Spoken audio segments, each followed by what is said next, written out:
হাদিসপন্থীরা কথা কথা বলে যে আপনারা যারা ওয়ানলি কোরআনের অনুসারী, শুধুমাত্র কোরআনকে যারা অনুকরণ করেন, কোরআনের বাইরে গিয়ে কোনো কিছু সমস্যার সমাধান আপনারা খুঁজেন না, হ্যাঁ, হাদিসকে অস্বীকার করেন, তারা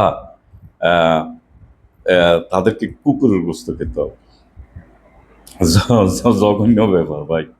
এখন যদি কোরআনে আপনার না থাকে তাহলে এটা হালাল।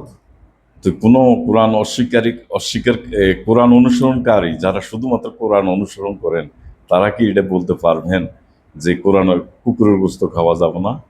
কারণ কোরআনে তো সুস্পষ্টভাবে এই শব্দটা উল্লেখ নেই। তো প্রশ্নটা কিন্তু হাদিসপন্থীদের জন্য সঙ্গত।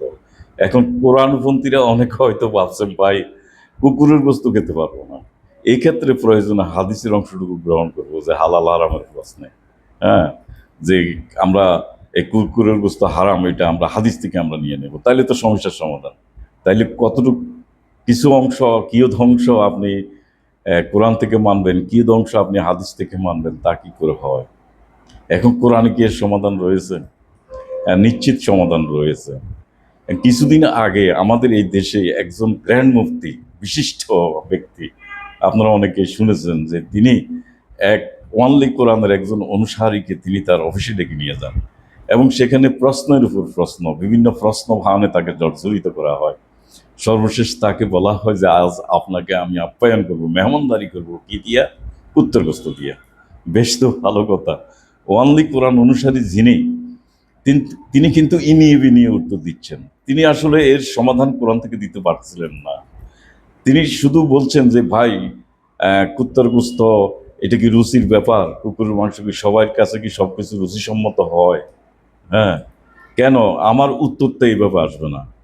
উনি গ্র্যান্ড মুফতি যেহেতু বলছেন হাদিস দিয়ে যে এই হাদিসের মধ্যে কুত্তার মাংসটা কি আছে, হারাম আছে, কোরআনে যেহেতু হারাম করা হয় না, সুতরাং আপনি যেহেতু হাদিস মানবেন না, কোরআন মানবেন, আপনাকে অবশ্যই কুত্তার গোস্ত খেতে হবে। তাইলে এখানে ওয়ানলি কোরআনের সে অনুসারীগণ এই প্রশ্নের উত্তর যখন দিতে ব্যর্থ হয়, তখন ধরে নিতে হবে যে কোরআনের গভীর জ্ঞান তারা এখনো গভীরতায় প্রবেশ করেননি। আজকের এই সমস্যাটার আমি সমাধান দেওয়ার চেষ্টা করব যে কোরআন থেকে এর কি সমাধান দেওয়া যায়, যে কুকুরের মাংস আল্লাহকে হারাম করেছেন নাকি হালাল করেছেন, এই বিষয়টা আলোচনা আমি করব। এখন শুরুতে 6-119 নং আয়াত সূরা আনামের, ফাসাল্লা লাকুম মা হারামনা, অর্থাৎ আল্লাহ বললেন যে এখানে ফয়সালা দিয়েছেন। ফাসালা হচ্ছে ফয়সালা, তিনি তোমাদের জন্য যা হারাম করেছেন তা বিস্তারিত ব্যাখ্যা করেছেন বা ফয়সালা তিনি দিয়েছেন।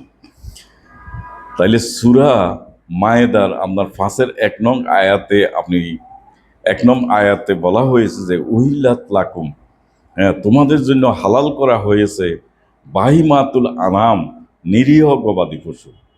তাইলে উহিল্লাত লাকুম বাহিমাতুল আনাম, এটা হচ্ছে যে আমাদের জন্য হালাল। কি হালাল করেছেন? নিরীহ গবাদি পশু। তাহলে নিরীহ গবাদি পশু যদি আমাদের জন্য হালাল করা হয়, বিপরীত ক্রমে আমরা কি বলতে পারি? যারা নিরীহ নয়, যে সমস্ত পশু যারা হিংস্র টাইপের, সেই সমস্ত পশুকে আল্লাহ কি হারাম করেন নাই?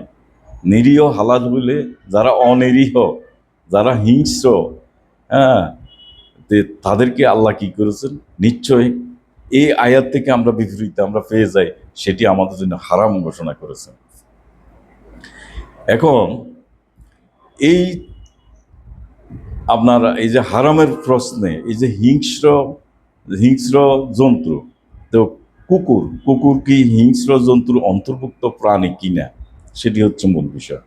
কারণ আসলে নিরীহ গবাদি পশু, হ্যাঁ, এই দুই ধরনের সাধারণত হয়। সেটি হচ্ছে 6-142, এটা হচ্ছে হামুলাত, অর্থ হচ্ছে ভার বহনকারী যন্ত্র, যে পশু ভার বহন করে, অর্থাৎ লোড বিয়ারিং অ্যানিমেলস।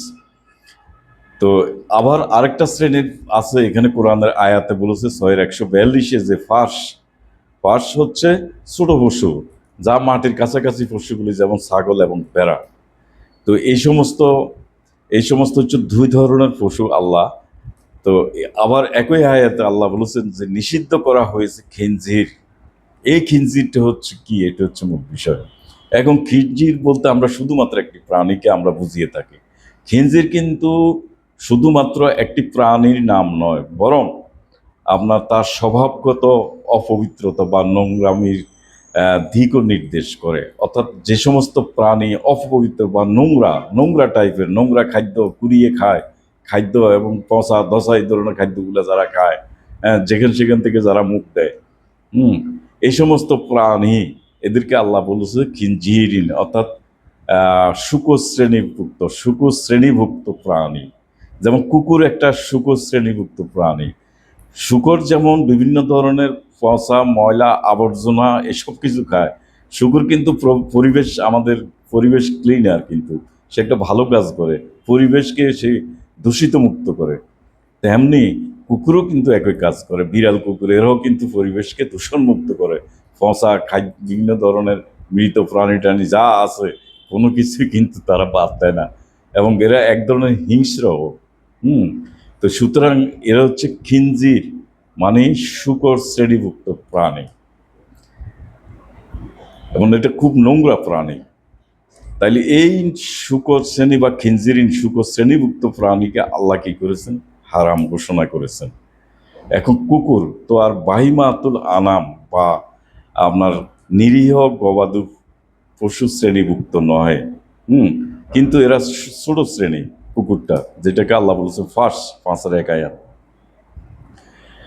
এছাড়া আল্লাহ বলেছেন যে নখর কুকুর হচ্ছে আপনার নখযুক্ত হিংস্র পশু। তো আসুন আমরা এই আনাম সম্পর্কে আরো কিছু জেনে নিই, যে 6-142, 6-143, 6-144 নম্বর আয়াতে যে গৃহপালিত গবাদি পশু হালাল করেছেন, যেমন ধরেন গরু, উট যেগুলো বারবাহী পশু, ভেড়া ও ছাগল ছোট শ্রেণীর পশু। কিন্তু তিনি হারাম ঘোষণা করেছেন খিনজির, অর্থাৎ খিনজির হচ্ছে শূকর শ্রেণীর, শূকরজাত প্রাণী খাওয়া, এই সমস্ত প্রাণী এগুলো খাওয়া যাবে না। তাহলে শূকরজাত প্রাণী যেমন কুকুর, বিড়াল ইত্যাদি 6-145 আয়াতের মাধ্যমে আল্লাহ হারাম ঘোষণা করেছেন। ধারাবাহিকভাবে আমরা 6-146 আয়াত নিয়ে আলোচনা করব। এই আয়াতটি যেভাবে অনুবাদ করেছে, এমন আমরা জেনে এসেছি এটি হাজার বছর ধরে, সেই অনুবাদটি একটু প্রশ্নের শুরুতে, তারপরে সমস্যা কোথায় সেটাও এখানে আমি খুঁজে বের করব। এই আয়াতে বলা হয়েছে যে ইহুদিদের জন্য নখযুক্ত সমস্ত পশু নিষিদ্ধ করেছিলাম, গরু ও ছাগলের চর্বিও তাদের জন্য নিষিদ্ধ করেছিলাম। তবে এগুলির পৃষ্ঠদেশের অথবা অন্ত্র অথবা অস্থি সংলগ্ন চর্বি নিষিদ্ধ ছিল না। তাদের অবাধ্যতার দরুন আমি তাদেরকে এই প্রতিফল দিয়েছিলাম, নিশ্চয় আমি সত্যবাদী। এখন এখানে সবচেয়ে গ্যাঞ্জাম সৃষ্টি করেছে এই ইহুদি শব্দ। ইহুদি শব্দ থাকার কারণে আমরা স্বাভাবিকভাবে এই আয়াতকে আমাদের পক্ষে নিয়ে আসতে পারতেছি না। হ্যাঁ। তো তার যদি আমাদের পক্ষে, যেহেতু ইহুদি শব্দ লিখেছে, আমরা তো মুসলিম, তো ইহুদি শব্দ যেহেতু লিখেছে, আমরা কি এটা আমাদের পক্ষে নিয়ে আসতে পারি? তার মানে এখন কি দাঁড়ালো? তো ইহুদিদের জন্য নিষিদ্ধ, আমাদের জন্য তো নিষিদ্ধ না, বিষয়টা না এরকম দাঁড়ায় না? হ্যাঁ। তাইলে তো প্রখর, যেটা নখ বিশিষ্ট এবং এই নখযুক্ত সমস্ত প্রাণী, এগুলো তো ইহুদির জন্য নিষিদ্ধ হতে পারে, কিন্তু আমাদের জন্য তো নিষিদ্ধ না। এটি হচ্ছে হাদিসপন্থীদের মূলত প্রশ্ন। এখন 6-146 আয়াতের শুরুতে, এই শুরুর অংশটা, এটা আমাদেরকে খুব মনোযোগ সহকারে একটু দেখতে হবে যদি আপনি সমস্যাটার সমাধান পেতে চান। সেটা হচ্ছে ওয়া আলাল্লাযিনা হাদু ও বা হাদা, ওয়া আলাল্লাযিনা হাদা, অর্থাৎ আলোচনার আমার মূল বিষয় কিন্তু, ফোকাস পয়েন্টটা কিন্তু এখানে। সেটা হচ্ছে প্রথম অংশ হচ্ছে ওয়ালা, ওয়ালা শব্দের অর্থ হচ্ছে উপর, আল্লাযিনা যারা, হাদু ও অর্থ করা হয়েছে এখানে ইহুদি। কিন্তু কোরআনের অনেক স্থানেই ইহুদি জাতির পরিভাষা ব্যবহার করেছে ইয়াহুদা। তাহলে ইহুদি এবং এখানে হচ্ছে যে ইয়াহুদা এবং হাদি, এই দুটি শব্দের দেখতে কিন্তু খুব কাছাকাছি, এবং তাদের উচ্চারণগত দিকটা অনেকটা কাছাকাছি। মনে হলো ওর উৎস, অর্থ এবং ব্যবহারের দিক কিন্তু সম্পূর্ণরূপে আলাদা। এখন ইয়াহুদা কি, আমরা এই সম্পর্কে একটু জেনে নিই। তাইলে ইয়াহুদা হচ্ছে একটা জাতিগোষ্ঠী, সেটা হলো আপনার জিউস যাদেরকে বলি, অর্থাৎ ইয়াহুদ শব্দটি এসেছে ইয়াহুদা থেকে, যেখানে ইয়াকুব আলাইহিসসালামের সন্তানদের একজনের, তার নাম হচ্ছে ইয়াহুদা। তার বংশধর থেকে যারা এসেছে তাদেরকে আমরা চিনি, আমরা বলি তাদেরকে ইহুদি বা জিউস শব্দটি প্রচলিত হয়। এখন কোরআনে যে ইয়াহুদ বলতে একটি ধর্মীয় জাতিগোষ্ঠীকে বোঝানো হয়েছে, শব্দটা হচ্ছে ইয়াহুদ, ধর্মীয় জাতিগোষ্ঠীকে বোঝানো হয়েছে। এখন আসেন উদাহরণ, যেমন ধরুন 6-146 আয়াতে যে হাদি শব্দটা উল্লেখ রয়েছে, সেই শব্দটি আরবির মূল রুট ওয়ার্ড ভিত্তিক একটু আলোচনা, যে হা ওয়াও দাল থেকে এসেছে, অর্থ হচ্ছে প্রত্যাবর্তন করা, সঠিক পথে ফিরে আসা। তাহলে হাদি শব্দের অর্থ হচ্ছে কি, আদু বা আদি শব্দের অর্থ হচ্ছে, আদু শব্দের অর্থ হচ্ছে যে প্রত্যাবর্তন করা বা ফিরে আসা। তাইলে হাস্যকর বিষয় এখানে একটা বিষয় আছে, সেটা হচ্ছে যে এই হাদেই শব্দটা আপনার করা হয়েছে, যারা ট্রান্সলেট করেছে ইহুদি। এখন কোথায় কোথায় আছে 6-146, 2-62, 4-46, 4-160, 5-41, 5-44, 5-69, 6-146, 16-118 ইত্যাদি ইত্যাদি। এই আয়াতে আপনার হাদি শব্দের অর্থ করা হয়েছে ইহুদি। আবার 7-155 আয়াতে অর্থ করা হয়েছে আপনার প্রত্যাবর্তন করা, ফেরত আসা, রিটার্নিং। হ্যাঁ, তাইলে হাদি অর্থ কোরবানির পশু। আবার একই হাদি শব্দ কিন্তু একই, এর অর্থ করেছে কোরবানির পশু।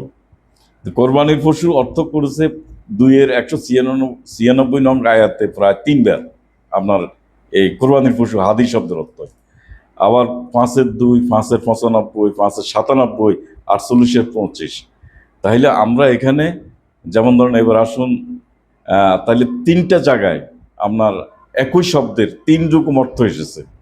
একটা হচ্ছে কি ইহুদি, আরেকটা শব্দ হচ্ছে প্রত্যাবর্তন করা, আরেকটি শব্দ হচ্ছে কোরবানির পশু। এখন আমরা কোনটা নেব? আপনারা তো কনফিউজড হয়ে যাবেন, আমি নিজেও কনফিউজড, দেখে কোনটা নেওয়া যায়। 3-67 নং আয়াত একটু দেখি কি, মাকানা ইব্রাহিমা ইয়াহুদা, অর্থাৎ ইব্রাহিম ইয়াহুদা বা ইহুদি ছিলেন না।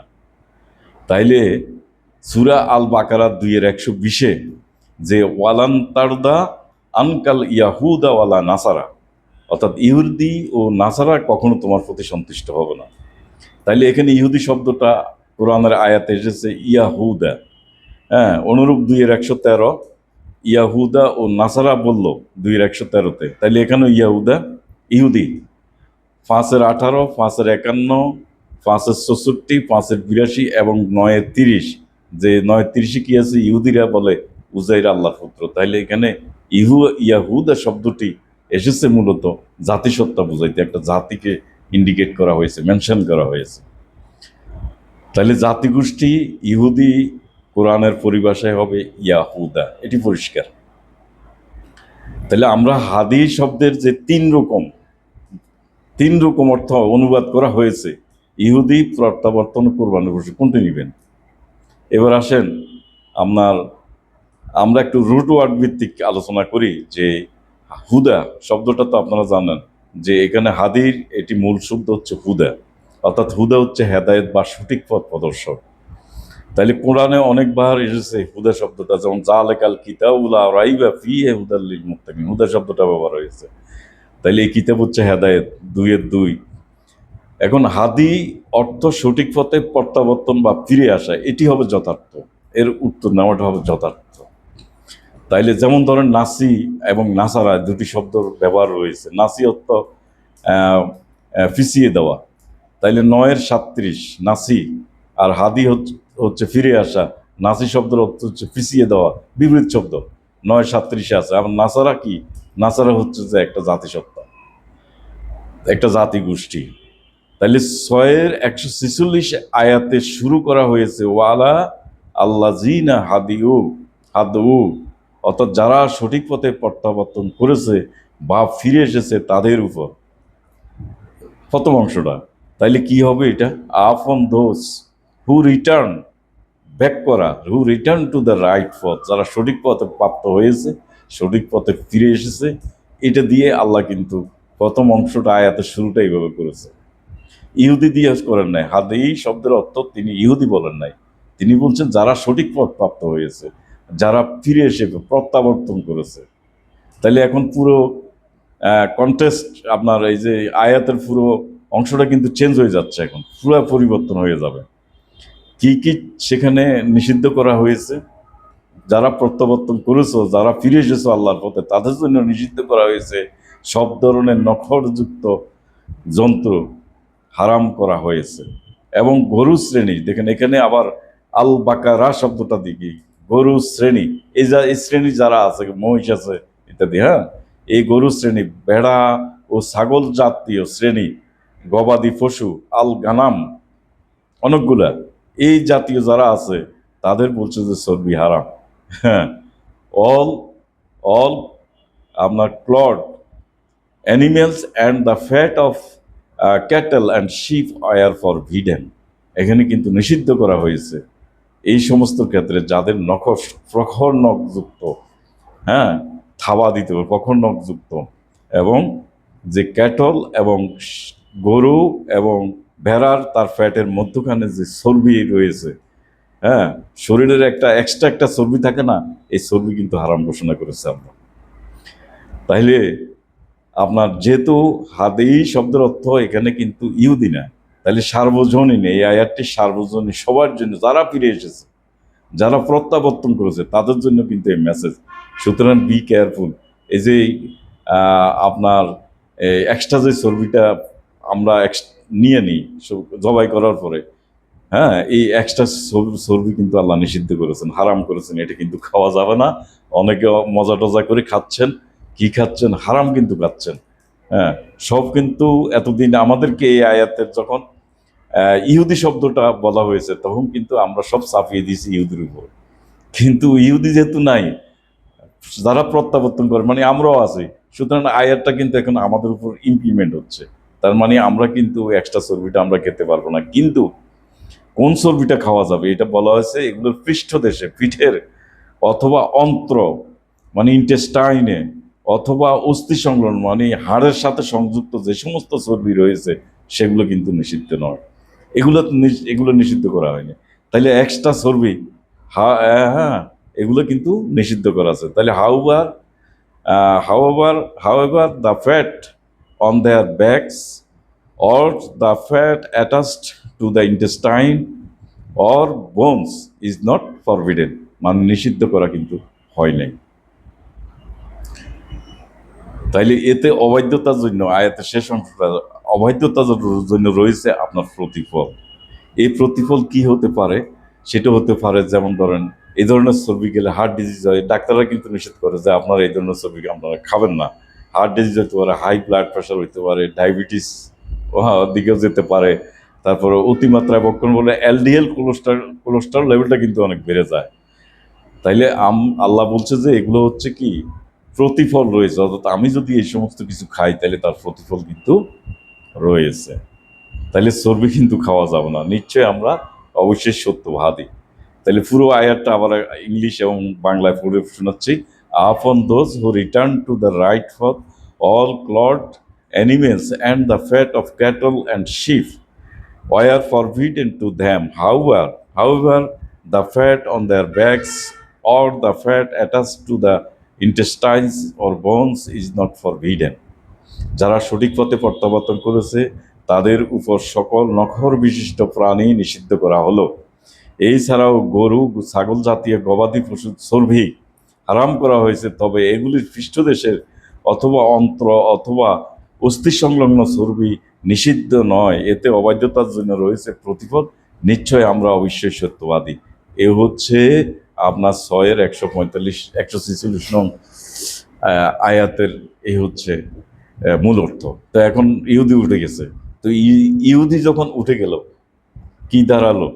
এই আয়াতটি সার্বজনীন হয়ে গেল। তাহলে নখ বিশিষ্ট প্রাণী জন্তু হিংস্র, যেমন ধরেন কুকুর, খাওয়া যাবে না, পরিষ্কার। এটা আমার খাওয়ার দরকার নাই, হাদিসেও যাওয়ার দরকার নাই, আমি কোরআন থেকে এর সমাধানটা আমরা পেয়ে যাচ্ছি, তাই নয় কি? এখন আসেন, তাইলে আমাদের জন্য হারাম রয়েছে সূরা মায়েদা 5:3 মোটামুটি রয়েছে, অনেক আয়াতে কিন্তু হারাম হালাল প্রসঙ্গটি আল্লাহ উল্লেখ করেছেন। তোমাদের জন্য হারাম করা হয়েছে মৃত জন্তু, রক্ত, খিঞ্জির, শূকর জাতীয় প্রাণী যারা আছে, কুকুর, বিড়াল ইত্যাদি ইত্যাদি, শৃগালও আছে, হ্যাঁ, মাংস যা আল্লাহ ছাড়া অন্যের নামে উৎসর্গ করা হয়। এই আয়াতে আরো হারাম রয়েছে শ্বাসরোধে মারা যাওয়া প্রাণী, আঘাতে মারা যাওয়া প্রাণী, অসু থেকে পড়ে যাওয়া প্রাণী এবং সিংহের আঘাতে মৃত প্রাণী, হিংস্র জন্তু খাওয়া প্রাণী, মূর্তির উদ্দেশ্যে জবাই করা আপনার প্রাণী, এবং ভাগ্য নির্ধারণের জন্য স্বর ব্যবহার করা।